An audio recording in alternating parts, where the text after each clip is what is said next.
जिन्होंने फिर से हलवा की परंपरा को सार्वजनिक स्वरूप प्रदान किया है। पद्म श्री आदरणीय महेश शर्मा जी, हमारे लोकप्रिय सांसद आदरणीय गुमान सिंह डामोर जी, स्वर्गीय दिलीप सिंह भूरिया जी की बेटी पूर्व मंत्री बहन सुश्री निर्मला भूरिया जी, आदरणीय राजाराम कटारे जी,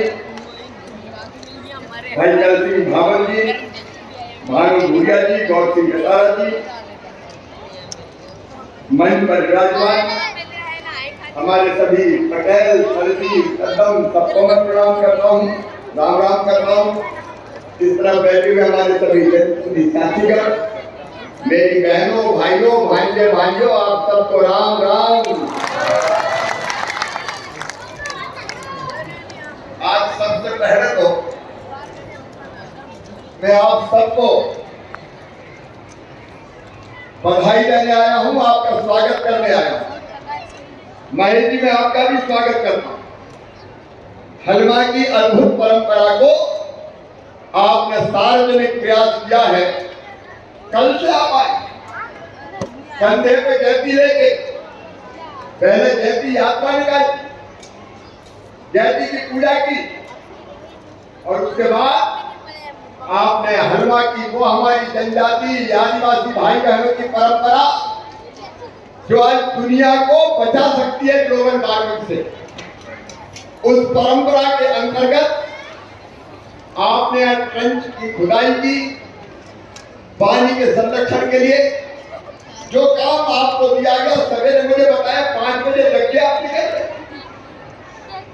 कल रात तक देर रात तक कार्य करोगे और आपने संकल्प लिया है कि हाथी बाबा पहाड़ी भी हरी भरी करेंगे, पानी रोकने की जल संरचनाएं बनाएंगे और अपने अपने गांव में भी ऐसी जल संरचनाएं बना के उनको हरा भरा करेंगे। मैं दोनों हाथ जोड़कर शीश झुका के आप सबको प्रणाम करता हूं, आप सबको नमस्कार करता हूं। यह हर वक्त से दुनिया को सीखना चाहिए। एक जब अगर कोई हमारा भाई बहन अपने काम में पिछड़ जाता, कोई खेती में पिछड़ गया, खेती का काम पूरा नहीं हुआ, तो लोग कहते थे चलो निमंत्रण आया तो परेशान नहीं होने दे, उसकी खेती साथ मिलकर करते थे। कोई कुआं खोद रहा और आह्वान किया हलवा के अंतर्गत, तो गांव कुआं खोदने आ गया। कोई मकान बना रहा है और आह्वान किया तो मकान बनवाने पूरा गांव आ गया। ये बड़ा परिवार, ये भारत की कल्पना है वसुधैव कुटुंबकम की, और ये है परहित सर्व धर्म में। भाई, मैं इस जनजातीय परंपरा को भी सचमुच में नमन करता हूँ, प्रणाम करता हूँ। अद्भुत भील भिलाना पारेला पकड़िया, हमारी ये परंपरा हम भूले ना, ये परंपरा हमसे छूटे ना, बल्कि इस परंपरा से हम दुनिया को सिखाएं। देखो मेरे बहनों भाइयों, आज समय के पहले गर्मी आ गई और समय के पहले गर्मी आने के कारण फसल जितनी अच्छी पकनी चाहिए नहीं पकती। आप जानते हैं, कभी खूब बारिश हो जाती, कभी बारिश नहीं होती, कभी खूब सर्दी पड़ती है, मौसम का पूरा चक्र बदल गया। ये इसी को कहते हैं ग्लोबल वार्मिंग। और अपने प्रधानमंत्री नरेंद्र मोदी जी भी कहते हैं इस ग्लोबल वार्मिंग से दुनिया को बचाना है, अकेले सरकार नहीं बचा सकती। अगर हलवा जैसे कार्यक्रम में सरकार और समाज मिलकर खड़े हो जाए तो हम दुनिया को बचाने का संदेश अपने हलवा से दे देंगे।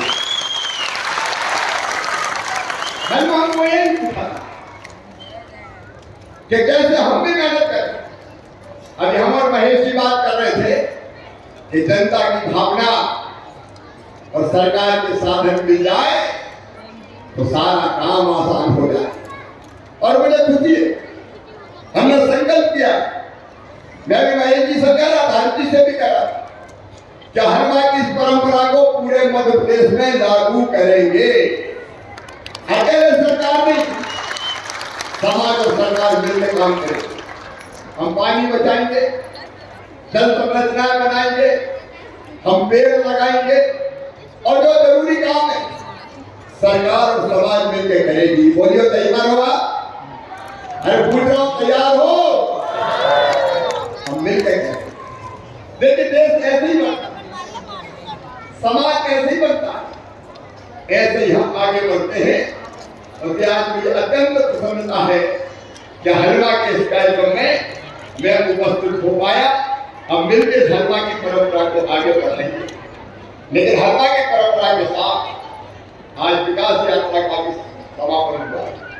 मुझे पता कि खुशी है। अभी कुमार जी डामोर आपको बता रहे थे, हमारे सांसद जी, ये विकास यात्रा का थी इसलिए कि जनता को चल के सरकार के दफ्तर में नहीं आना पड़े, सरकार के कर्मचारी अधिकारी और नेता सब जनता के बीच गांव में जाए, गांव में हर एक वार्ड में जाए और वहां जनता के जो विकास के काम होगा, लोकार्पण शिलान्यास भी हो, लेकिन अगर कोई का काम रह गया है तो उस काम को भाई के भाई पूरा कर दे, दफ्तर में नहीं आना पड़े। नहीं तो दफ्तर में आते तो समय भी जाता, परेशानी भी होती है और कई बार अकेले आते हैं तो अगर कोई कर्मचारी खराब हुआ तो उससे भी दिक्कत का सामना करना पड़ता है। अभी विकास यात्रा मुझे बताया गाँव में 375 ग्राम पंचायत, 8 तो 13 गाँव, 5 नगर पालिका के 78 वार्डों में 3 विकास लड़ गए। और मुझे तो बताया है कलेक्टर यहाँ कमिश्नर यहाँ पे है, 18,888 आवेदन प्राप्त हुए, जिनमें से 16,854 स्वीकृत करके काम करके दे दिए गए। जनता को भटकना नहीं पड़ा, गांव में ही काम हो गए, अपने गांव में काम। और 5,008 करोड़ के गांवों का लोकार्पण और 13,181 करोड़ रुपए के 857 गांवों का भूमि पूजन भी किया गया। कई तरह की जानकारियां भी आपको दी, लेकिन अब एक काम और होने वाला है। विकास यात्रा के बाद यहाँ राजस्व की कई समस्याएं हैं, नामांतरण, खोती नामांतरण, बंटवारा, इसके कारण लोग परेशान होते हैं, कई दिन तक ये नहीं हो पाते। और इसलिए कल मतलब 27 फरवरी से कब तक चलेगा अभियान? ये 17 मार्च तक झाबुआ और राजपुर में 27 फरवरी से 17 मार्च तक आपके गांव में फिर से कैंप लगाया जाएगा। और जितने काम आपके हैं रेवेन्यू के, राजस्व के, मतलब बंटवारा, नामांतरण, त्रुटि सुधार नक्शे की जितने भी काम हैं सबके सब इस अभियान के अंतर्गत किए जाएंगे। बोलो सरकार को अपने गांव में आना चाहिए कि नहीं आना चाहिए? जोर से बताओ, आना चाहिए कि नहीं? आपके गांव में सरकार आएगी और आपके सारे काम, मुझे पता है अदालपुर में धर्म कई पीढ़ियों से बंटवारे नहीं हुए, दादा के परदादा के जमाने से, परदादा के नाम, दादा के नाम, बेटा के नाम, पोतों के नाम सामूहिक खाता है कि नहीं? बताओ, अरे है कि नहीं? और उससे दिक्कत होती है, परेशानी होती है, शासकीय योजनाओं का लाभ मिलने में भी दिक्कत होती है। और इसलिए इस परेशानी को पूरी तरह से दूर करना है। इसके गांव में सरकार आएगी, प्रशासन आएगा, प्रशासन भी आएगा और हम जो जनप्रतिनिधि है, राजनीतिक कार्यकर्ता है, हमारी ड्यूटी की सेवा जरूर है। मेरे सीएम जन सेवा अभियान, लाखों लोगों की समस्याओं को उसको समाधान कर, फिर विकास यात्रा और फिर अब ये रेवेन्यू के कामों का निपटारा। देखो भाई, एक नई सामाजिक क्रांति लाना है, पैसा भी एक क्रांति है। अब स्वर्गीय दिलीप सिंह भूरिया हमने श्रद्धा का सुमन अर्पित किए। ये पैसा कानून मध्य प्रदेश की धरती पर लागू कर दिया गया है, पूरे नियम बना दिए गए हैं। पैसा झाबुआ जिले के भी 6 ब्लॉक में लागू है, लेकिन पैसा क्या है पता है क्या? अरे बोल के बताओ, पता है क्या? जिनको पता है वो हाथ उठाओ। तो मैं आज पैसा पढ़ाऊं, आज आपको पैसा पढ़ाता हूं। सुनो मेरे बहन भाई, हमको जागरूक होना बहुत जरूरी है। जब तक पता नहीं चलेगा तब तक हम फायदा पूरा नहीं उठा पाएंगे। ये पैसा आपको अधिकार देता है, जमीन का अधिकार, जल का अधिकार, जंगल का अधिकार। दिलीप सिंह भूरिया जी कहते थे, राइफल और टाइगर बिना जंगल के नहीं रह सकते। बताओ, टाइगर बिना जंगल के रह सकता है क्या? बोल का बता, रह सकता है क्या? नहीं। अब ये पैसा आपको जमीन का अधिकार देता है, जंगल का अधिकार देता है, बाकी अधिकार देता है। अब मैं बड़े सरल शब्दों में आपको समझाने की कोशिश करूंगा। हमारे यहाँ 6 लाख का पैसा लागू है, गांव में लागू है, शहरों में लागू नहीं है। इसमें पहला अधिकार जमीन का अधिकार। इसमें तय किया गया है कि हर साल पटवारी हो और चाहे फॉरेस्ट गार्ड हो, वो आपके गांव में आएंगे, खसरा और अक्ष की नकल लेके आएंगे। कौन सी जमीन किसके नाम है ये आपको बताएंगे, पढ़कर सुनाएंगे। क्योंकि धन्ना की जमीन कहीं पन्ना के नाम नहीं हो जाए, नहीं कई बार पता ही नहीं चलता और गड़बड़ हो जाती है। कोई जमीन हत्या देता है तो हर साल आपको पढ़कर सुनाएंगे, खसरा और अक्ष की नकल दिखाएंगे। और अगर उसमें कोई गलती पाई जाती है तो तुरंत ग्राम सभा तय करेगी ये गड़बड़ हुई है, इसमें सुधार किया जाए और वो सुधार एसडीएम को करना पड़ेगा, वो अनुशंसा देगी। दूसरी चीज इसमें तय किया, कोई भी प्रोजेक्ट चाहे वो सरकारी ही क्यों ना हो, जब तक ग्राम सभा अनुमति नहीं देगी तब तक कोई भी काम के लिए किसी की जमीन नहीं दी जाएगी। पहले ग्राम सभा तय करेगी कि हाँ ये दी जानी चाहिए तो ही दी जा सकती है, ये हमारे जमीन का अधिकार है। एक बात और, छल से, कपट के, बहला के, फुसला के अगर किसी आदिवासी भाई बहन की जमीन पर गलत तरीके से किसी ने कब्जा करने की कोशिश की या हथियाने की कोशिश की तो वो अकेला नहीं रहेगा, ग्राम सभा इसमें हस्तक्षेप करेगी और ऐसी जमीन उसको वापस दिला सकेगी। मेरे जनजाति बहनों और भाइयों, कई तरह के छल कपट, कई तरह के छल। अरे आपको पता है, कई बार बिटिया से शादी इसलिए कर लेते हैं कि उसके नाम पे जमीन खरीद लेंगे। बताओ होता है कि नहीं ऐसा? कई बार ये होता, कई बार सरपंच के चुनाव के लिए होता, कई बार धर्मांतरण का कुचक्र चलता है, धर्मांतरण का कुचक्र चलता है। और इससे बहनों भाइयों एक बात साफ, मध्य प्रदेश की धरती पर धर्मांतरण का कुचक्र हम नहीं चलने देंगे और छल कपट से कोई भी जमीन हम जाने नहीं। पैसा भी हमको हक देता है, पैसा भी हमको अधिकार देता है। मेरे बहनों भाइयों, जो अनुसूचित गांव है वहां ग्राम सभा की अनुमति के बिना कोई भी रेत हो, चाहे मिट्टी पत्थर हो, कोई भी खदान हो, उसके पट्टे किसी को नहीं दिए जा सकते। पहले ग्राम सभा की अनुमति लेनी पड़ेगी। बोलो ये होना चाहिए कि नहीं? जोर से बताओ, होना चाहिए कि नहीं? और एक बात और, हमारे बच्चे रेत का काम नहीं कर सकते, क्या हमारे बच्चे खदान नहीं चला सकते, क्या हमारे बच्चों को पट्टा नहीं मिल सकता? क्या कमी है? ये पैसा अधिकार देता है खनिज पट्टों की स्वीकृति में। पहला हक होगा अनुसूचित जनजाति की सरकारी सोसाइटी को। बहन अगर आवेदन करती है तो उनको, और उसके बाद पुरुष आवेदकों को ये पहले आपको देने का अधिकार देता है ताकि आप भी काम धंधा कर सको। ये हमको हक देता, मनमाने ढंग से कलेक्टर हो, प्रशासन हो और कोई को खदान नहीं दे सकता। बोलो ये होना चाहिए कि नहीं? ऐसा नहीं जोर से बोल के बताओ, और जोर से। देखो हमको जागरूक होना तो हमको लाभ मिलेगा।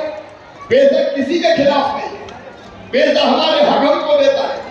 मेरे बहनों भाइयों, गांव के तालाबों का प्रबंधन अब ग्राम सभा करेगी, सिंगाड़ा उत्पादन जैसी गतिविधियां उनसे आमदनी प्राप्त होती है, तो वो ग्राम सभा के पास आएगी। और जंगल में चाहे वो महुआ हो, अचार हो, हर्रा हो, बहेड़ा हो, आंवला हो, साग का बीज जो हमारे यहाँ नहीं होता, कई इलाकों में होता है, ये जो वनोपज है वो संग्रहण करने का अधिकार, मतलब इकट्ठा करने का अधिकार और उसको बेचने का अधिकार भी अब ग्राम सभा को दिया जा रहा है। हर जगह सरकार का हुआ है, हमारा महुआ, हमारे फूल हम बीने, हम बैठे, सरकार हस्तक्षेप करने वाली कौन होगी? और वैसे तेंदुपत्ता, बड़े इलाके में तेंदुपत्ता तो हजारों रुपए, हजारों नहीं, हजारों, लाखों, करोड़ों में ये संख्या तो तेंदुपत्ता हमने तय किया, फैसला किया कि अगर कोई ग्राम सभा तय करती है कि हमारा तेंदुपत्ता हमारे गांव की सीमा का ये हम तोड़ेंगे, तो वनोपज संघ नहीं तोड़ेगा, उस तेंदुपत्ता को आप तोड़ोगे, आप सुखाओगे और आप ही बेचोगे। जो ग्राम सभा तय कर लेगी कि वनोपज संघ नहीं तोड़ेगा, हम तोड़ेंगे। और मेरे खुशी है 268 ग्राम सभाओं ने तय किया कि हम तेंदुपत्ता तोड़ेंगे। और एक बात और सुने कि तोड़ने का मतलब ये नहीं है कि आपको वैसे छोड़ देंगे तोड़ो काम। तोड़ने का मतलब ये है कि आपको ट्रेनिंग प्रशासन देगा। यहाँ डीएफओ है क्या? डीएफओ पवन डीएफओ का डीएफओ है कि नहीं? आप बोल के जाओ। यहाँ सुनो, जिन सभाओं ने तय किया, सभाओं ने यहाँ तय किया कि कुछ लोगों ने तेंदुपत्ता तोड़ने का तय किया है ग्राम सभाओं में। कितनी? अभी 8 ग्राम सभाओं ने तय किया है कि हम तेंदुपत्ता तोड़ेंगे। लेकिन ऐसा मत कर देना कि आप तोड़ लो नहीं, ट्रेनिंग देना है। ट्रेनिंग देनी सर। और जैसे कि वन विभाग में तेंदुपत्ता का अग्रिम निर्वाचन करता है, ये भी हमने कार्रवाई कर दी, विज्ञप्ति जारी कर दी, टेंडर जारी कर लिए हैं और 15 मार्च तक हमें ये ग्राम सभा का प्रस्ताव अग्रिम विक्रय हो जाएगा। अब सुनो, जिन ग्राम सभाओं ने तय किया उनको तोड़ने के लिए ट्रेनिंग भी दिए। और ये भी मत समझना कि तोड़वाएंगे तो मजदूरी कहां से देंगे, वो पैसा भी मामई भिजवाएगा मजदूर को, तेंदुपत्ता तोड़वाने की मजदूरी का भी। और ये तो पैसे ही देगा, तेंदुपत्ता बिकेगा तो हम वापस ले लेंगे और बेचने में भी आपकी मदद करेंगे। गांव का पत्ता गांव में टूटे, इस बात को 8 ग्राम सभाओं ने तय किया है। अगली बार और ग्राम सभा तय करें और पैसा सरकार के खजाने में नहीं जाएगा, जनजाति भाई बहन की जेब में जाएगा, ग्राम सभा के पास रहेगा। बोलो ये होना चाहिए कि नहीं? बोल के बताओ, और जोर से बोल के बताओ। ये वनोपज का अधिकार, ये पैसा कानून हमको देता है। और केवल इतने ही नहीं, आप रेट भी तय कर सकते हैं, किस दाम पर हम बेचेंगे, वो रेट व्यवहार होना चाहिए, ये जरूर आप देखेंगे। लेकिन एक बात और, अगर कोई मजदूर